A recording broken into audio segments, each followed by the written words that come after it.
The bottom. Okay, all right. So now say you have to find the interval of convergence of this series. Oops, sorry about that. Please post this one. I will post it. Yeah, I'll definitely post it. Yes. Okay. So where are we? Right So here. I don't need to copy. No, no, you don't have to copy. And then say we got x minus 2 to the power n over, say, let me just put a number 5. Now, see, this would have been a like geometric series right here if we had power what on what in here, n, right? But that's no problem. Why? Because I can factor this 1 over 5 out, right? Yeah. Okay, assuming that it is convergent. Okay, but the thing, so God bless you. Okay, and then what we get is, so whenever it's convergent, so here is the situation, right? Is that good? Now what is the common ratio here? X minus 2, right? So the series converges when x minus 2 is then 1. So converges, right? According to geometric. Very good, that criteria. And this, you know this, that this is equivalent to what? This, right? Isn't it? Because of epsilon. Right, exactly. And if you solve it, what do? You will add, say, 1 on, very good, 2 to 1 to both the sides. Sorry, I made. Okay, so who is my interval of convergence here? Say 1 to 3, right? Is this one good? Okay, so 1 to 3 is interval of convergence for the above series, right? Okay, here's and the radius of convergence, of course, is 1 because 2 is in the center, right? And so, you know, here this side we go to 2, this side we go to 3, right? Are we good? Okay. So now say we have to compute the radius of convergence for this series, right? So in here, you know, as we do mostly for such cases, we'll go by ratio test. Okay, still we are finding interval of convergence, but that's what it asked you to do, right? So this is my this, right? Then for a n plus 1, all that we do is what? We make this here, right? Am I making sense? Then n plus 1 here, and this changes to what? Factorial of n plus 1, right?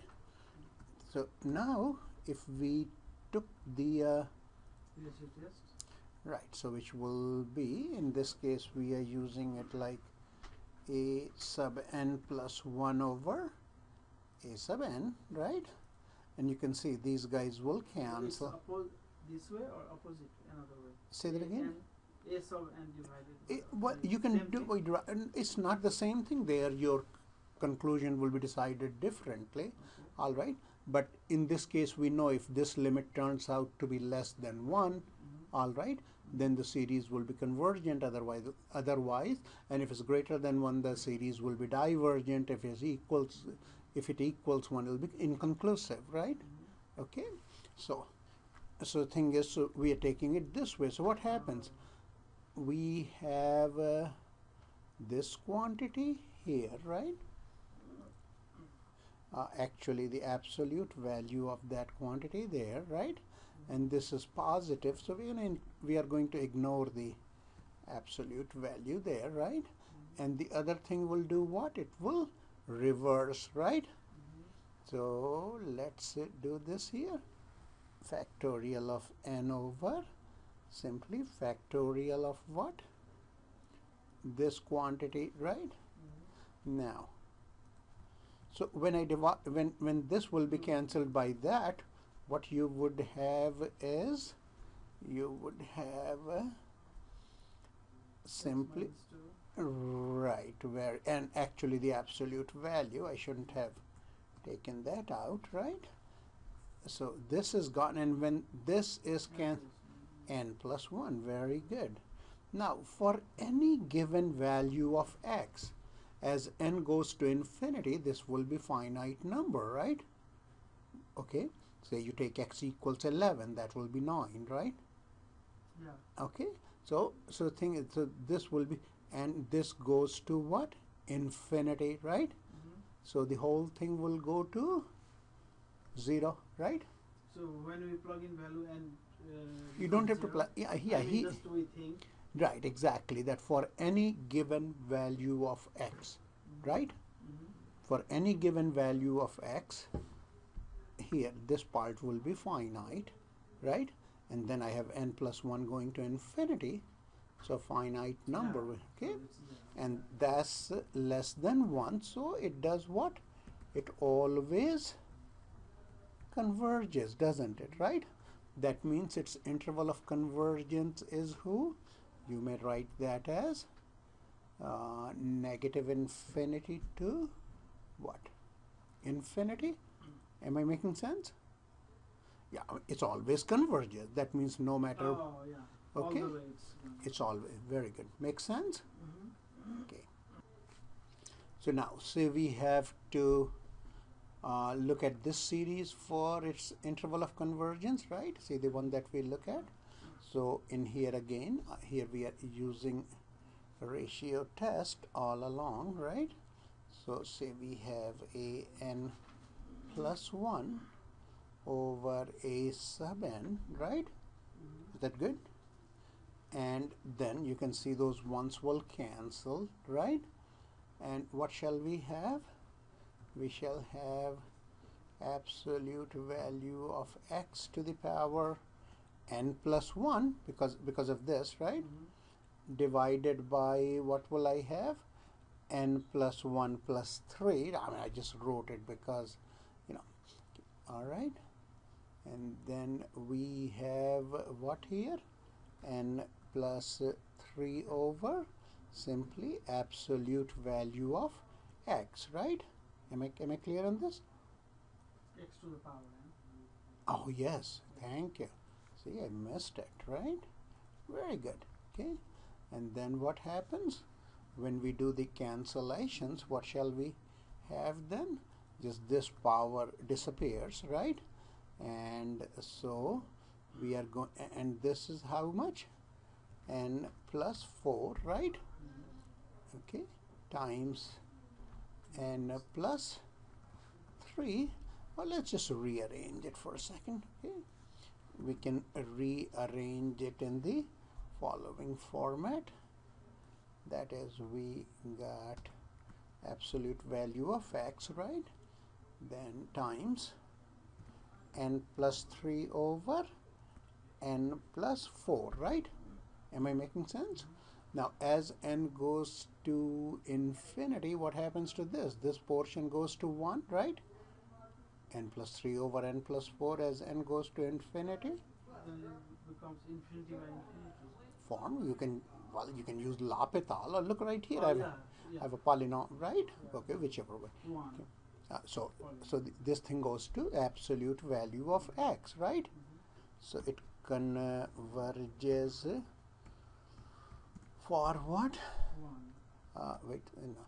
Absolute value of x less than 1, right? Diverges for who? Absolute value of x greater than 1, right? And it's inconclusive for who? Absolute value of x equal to 1, right? Are we clear? Okay. So we know this, that let's determine the things for absolute value of x plus 1, sorry, x equals 1, right? And then we will go ahead and combine that information with this. Is that acceptable? Okay, see this here? This means it's convergent in this interval, right? For x in this interval. Now we have to determine the nature at the end points, right? Okay. So absolute value of x is equal to 1 means x can be -1 or x can be what? Positive 1. Let's look at the situation when x is -1. All right. When x is -1, look at this here. We have this equal to, what do we get here? See this, we got again -1 to the n, which is -1 to the n times -1 to the n will be -1 to the power 2n, right? And -1 to the power 2n is how much? That's simply a 1, right? So this simply becomes that, right? Now, who is summation 1 over n? Nature-wise, it's convergent or divergent? It's divergent, remember?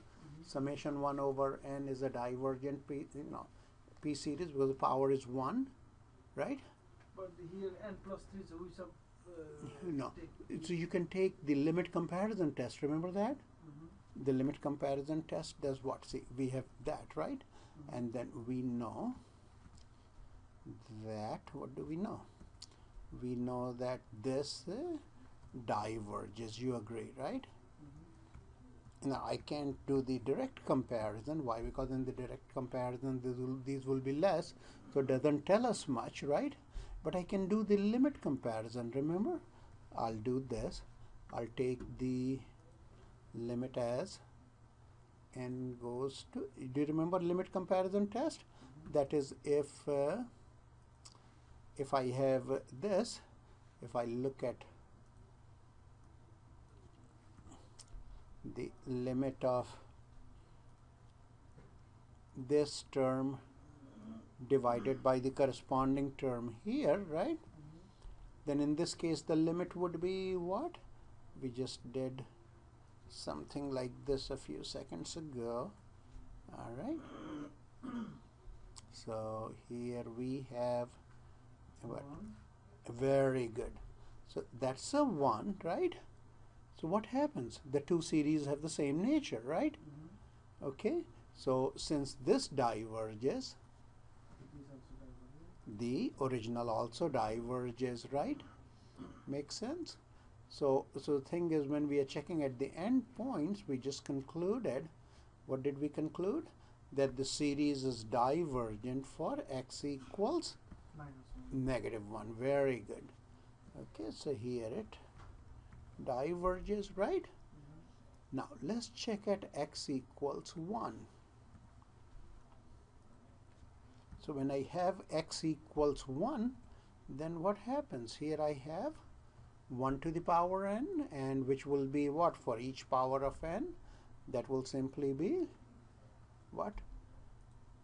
1 to the n is what? No matter what n is. Huh?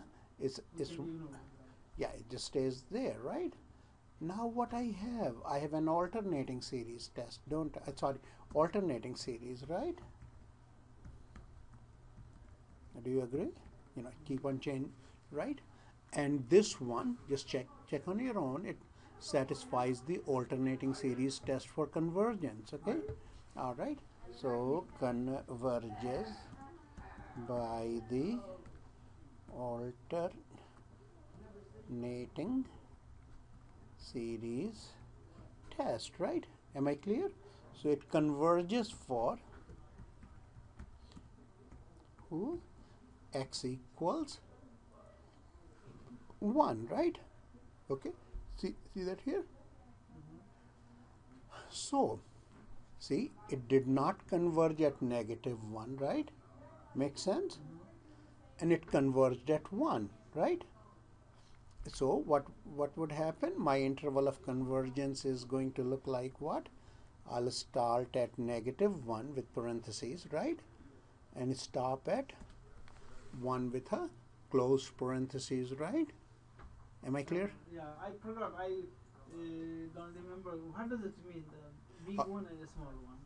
So this means this, that negative 1 is not included in this interval.